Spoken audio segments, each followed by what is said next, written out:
Welcome back to the podcast. You're listening to Parenting on Autism with Mocktails and Cocktails 2.0. I'm Sybil Burroughs Cornish, better known as Sid Sib. I'm Sharona Ford, also known as Blues Brothers. Hey, hey, hey. And I'm Beth Surcat, back on the scene. Back on the scene. So we're going to jump right into this podcast because I have a very special guest that means the world to me, Mr. Derrick Dixon. And the beautiful thing about this is I've done so many interviews with you, Derrick, yes. And we've co-did Channel 2 at one of the Shoe City stores. Of course, I had the pleasure of being at the first Stomp the Runway for Autism Speaks. Shoe City, you sought me out and got me to join in. So why don't you tell us a little bit about who Derrick is and then how we connected, and then your wonderful father of three, my three sons. I grew up watching that show, My Three Sons. So it's so interesting watching you on all the social media platforms. You're definitely an actor. I always call, when people ask me about you, I'm like, he's the Baltimore Tyler Perry. Period. Welcome to the podcast. Finally. Thank you. Yes. I am so excited to be here with y'all. And it's just a joy because the fact that, what we do as autistic parents, that it's so hard to find that support and be able to sit down and be transparent, and be able just to talk and have real conversations. So I'm excited that you guys are doing this because the world needs more of these conversations. Absolutely. More of the conversation. Jinx, and jinx. Right. So listen, my name is Derrick Durrell Dixon. I have a podcast show called Talking with 3D. I also am an actor and I'm a playwright and done a little film here and there and little commercials and stuff like that. So, but my greatest accomplishment in life is that I adopted 3 boys. My first one, I adopted Cortez, and he was 5 years old, now 22. And then I also have now, my youngest is 9 years old. I adopted him. He was a year and a half. No idea what I was even doing. I'm like, I called all my girlfriends the day that he arrived at the door, and I'm like, what do I feed him? And they were like, they were said, does he have teeth? I'm like, yeah, he got teeth. They were like, feed him some food. I love it. I had no clue. My middle, he is 13. I also adopted him when he was 5. Yep. So, yes, I've had my children. I love Tell their them names. dearly. So I have Caleb is the youngest, Jaden is my middle, and then Cortez is the oldest. And it's so funny when I watch the 3 because one has gotten you into football. Yes. He's a football dad. He's a Caleb. Yes. Yes. So I think that's so cool. And I go to the football games and I have my lounge chair out there and I've got He's so bougie. I have my own little snack table set up. I got my snacks. So you're tailgating at the Little League. At the Little League. I got my coffee and I'm sitting there and I'm looking like, what are y'all running up and down for? Sit down. No clue about football at all. What they're doing or anything. Somebody even asked me, what position does your son play? And I said, on the field. I love it. I don't know. But I'm there. I was devoted. I was like, I was there. So he got me into football. But it's Jaden, my middle one, he hasn't found himself yet. So we're still working on him. Always the middle kid. It's always that middle child. I'm a middle child. I'm a middle child, so I know. Extra. Right. Read all about us. Middle two. Yes. Two older, 2 younger. See. I'm the oldest. Okay. And then Cortez, he's just like my life. I sometimes I wonder, like, what would I have been doing if Cortez did not come into my life? I was a flight attendant at the time I was working as a flight attendant for 28 years. Okay. And I decided to retire once I adopted Cortez, and not because I adopted him. It's because the fact that I knew there was some different challenges. I didn't know what it was. Okay. I didn't understand, you know, and it's so funny because I know as parents of children on the spectrum, a lot of times we blame ourselves for doing something to them. Right. Well, as an adopted father, I was going through that. I was like, am I feeding them something wrong? What am I doing that this child is not connecting, not to me, just to the world? Right. But he had language, though. He had language. Now, his language, it was so funny because he grew up in West Virginia. So he had a little twang and stuff to him. And a lot of people, when he would talk sometimes real fast, sometimes real slow. And so no one understood him, but the connection that we had, I understood him very well. We get that. I We knew get our kids. everything that he was saying, and I became like his interpreter. I was his voice. And the one thing I learned is that I never told him be quiet. I didn't even understand why I was doing that, but I wanted to hear his voice. I wanted to hear him talk. Then I found out that there was this word, we went through testing. We went through all kind of testing to find out what was going on, and they wanted to put him on all type of medications, a medication to wake him up, a medication to put him to sleep. And then on top of that, he had a seizure disorder. I had to learn about seizures and everything, but I still did not understand what was the challenges. What was the disconnect that he was having? And through one test that they did that came back, and on it said mentally retarded. Broke my heart. And the first thing I told the lady, I said, take that off of there.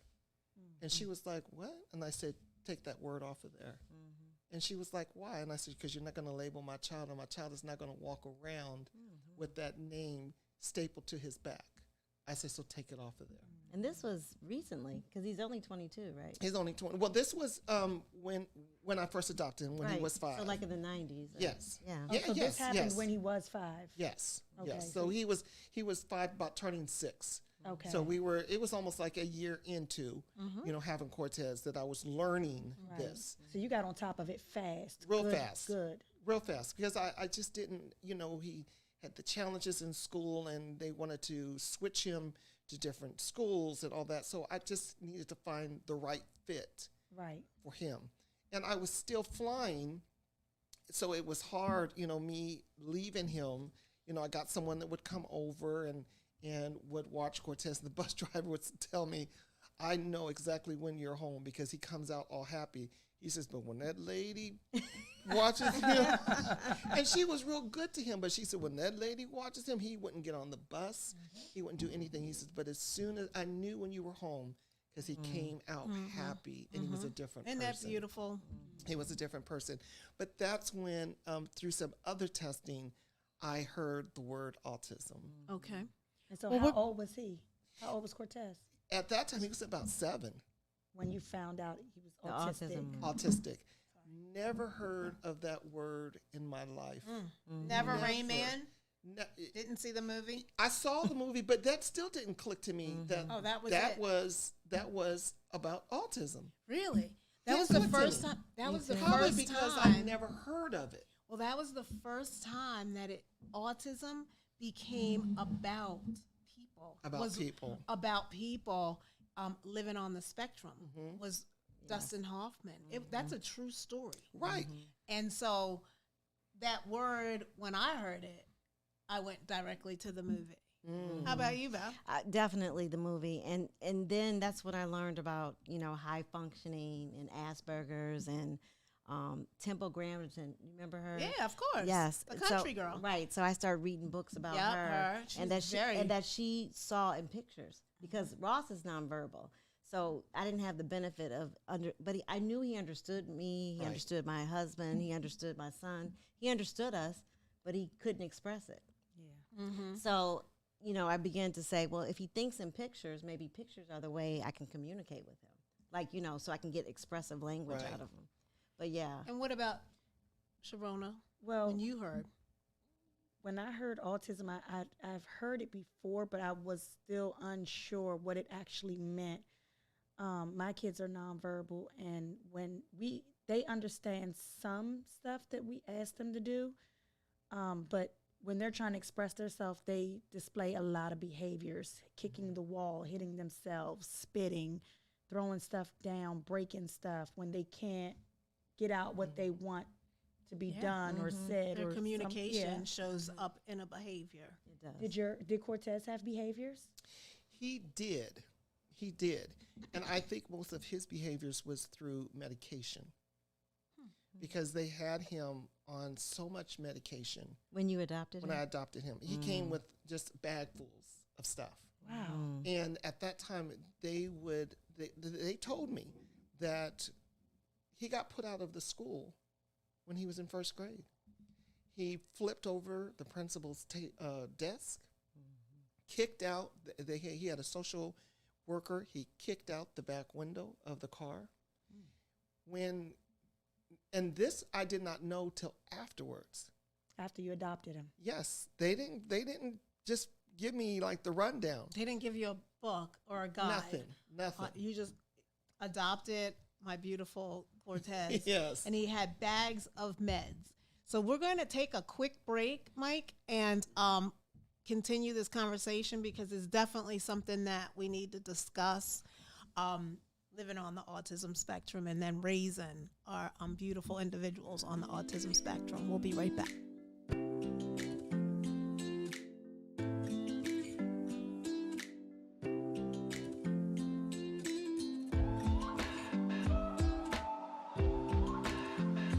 But I just want to pick back up and learn more about Derrick. We left off with you and the boys and just learning about Cortez's autism. Yes. Okay. Fill us in. So, again, when I was telling you a little bit about Cortez is that, Cortez came with a bag of pills. And I didn't know. I just knew I was supposed to give them to him. Give them to him when he goes to bed. Give them to him when he wakes up. Give it to him, and I didn't know if they were for autism because I didn't know, do you have to take medication because you have autism? No. I didn't even understand that a lot of the medication, because he was also diagnosed with ADHD. No clue about what ADHD was. Seth and Cyrus has it too. Yeah, so, that's to me kind of goes along a lot of times with autism. And then the major part is that he has a seizure disorder. So a lot of the medication was because of the fact that he did have the seizure disorder. A lot of his behaviors was because of the medication. Yep. And once I did my research, there was a time that Cortez, he loves wrestling. And wrestling is his world.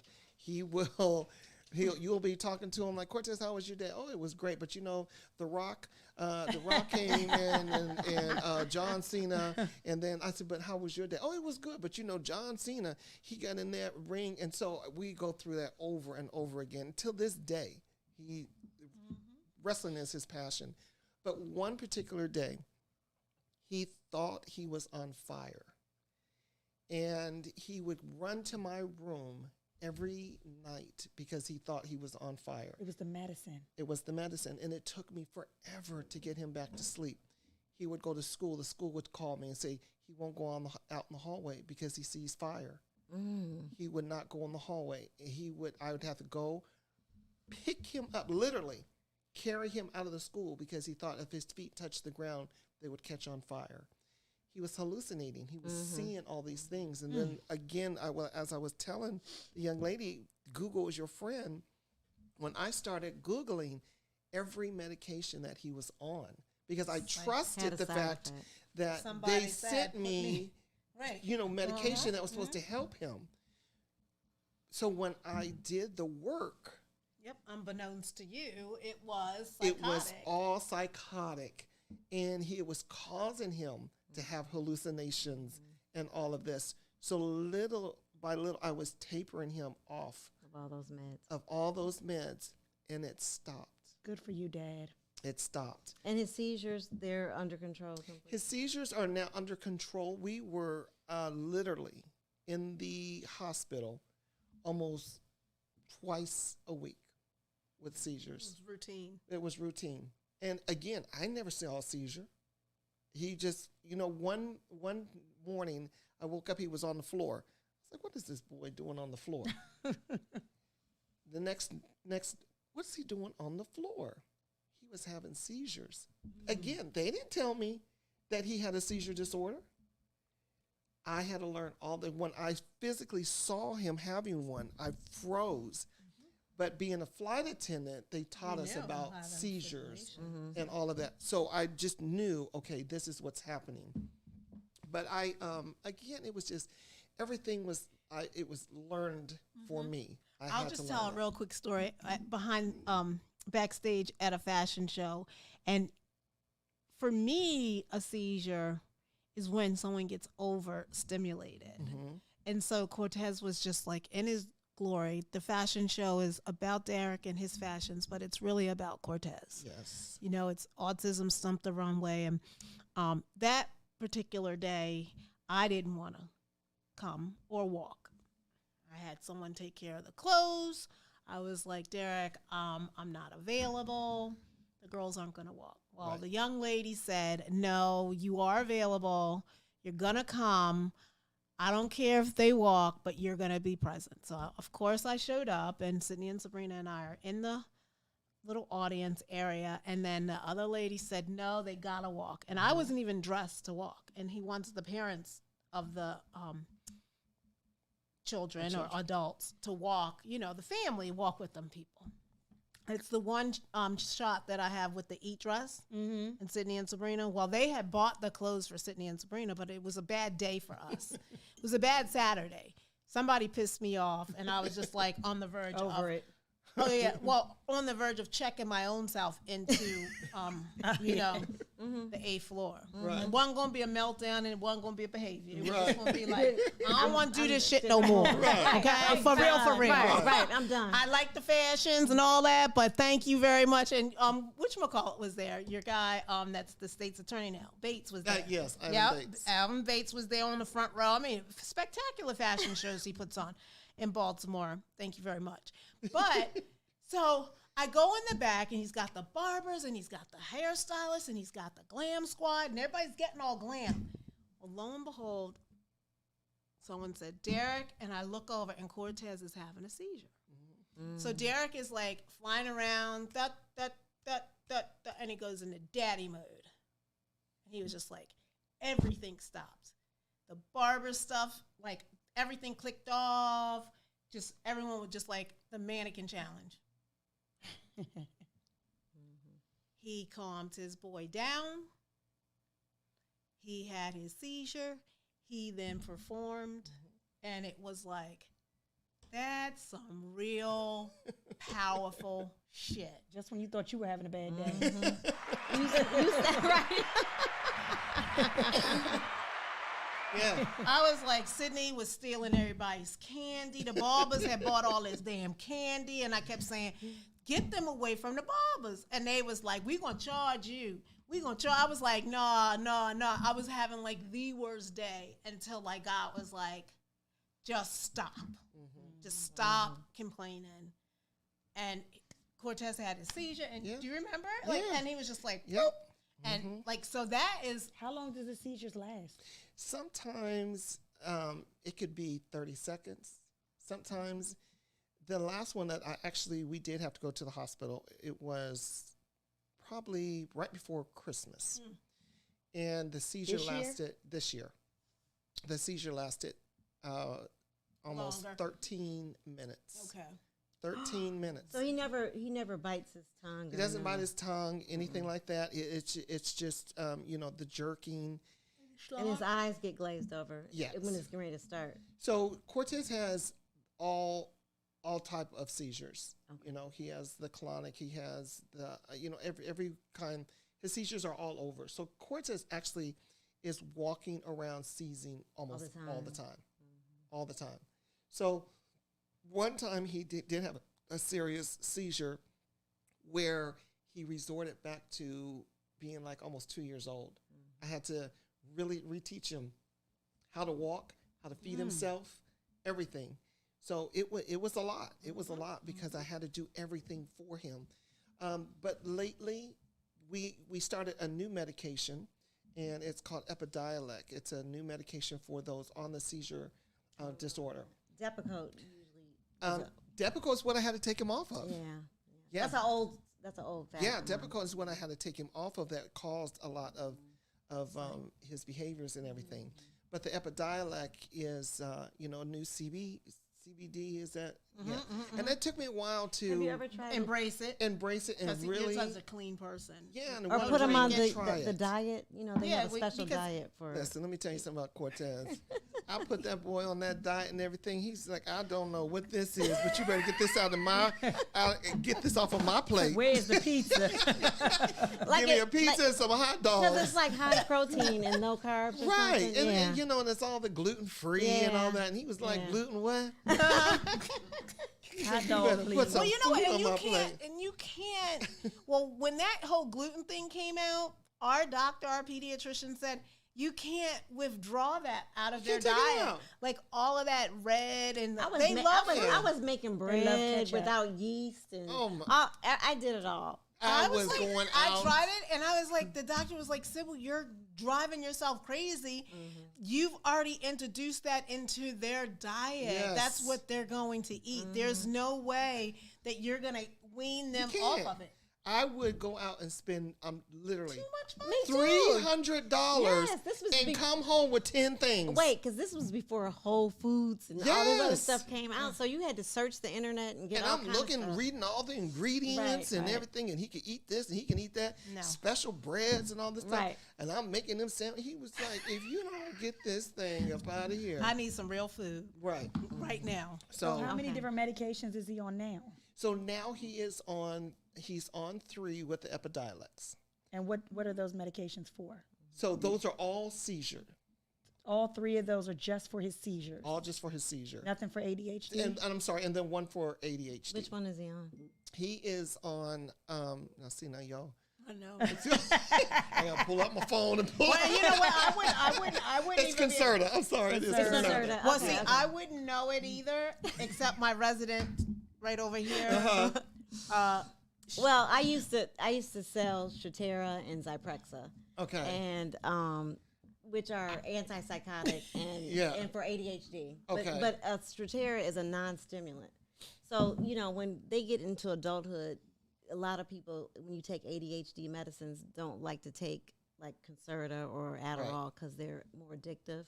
And, they just want, as you become an adult, like to deal with the behaviors, like to your point. I mean, I think I have ADHD. I mean, I can't stay on task for anything. I'll be like, what did I go up here for? I forgot what I'm talking about, whatever. So, I mean, you know what I mean? So, but in the classroom and in school and when they're trying to learn, they want them to stay focused. Right. That's why they like to try to medicate them. Because I didn't medicate Ross until he was over 20.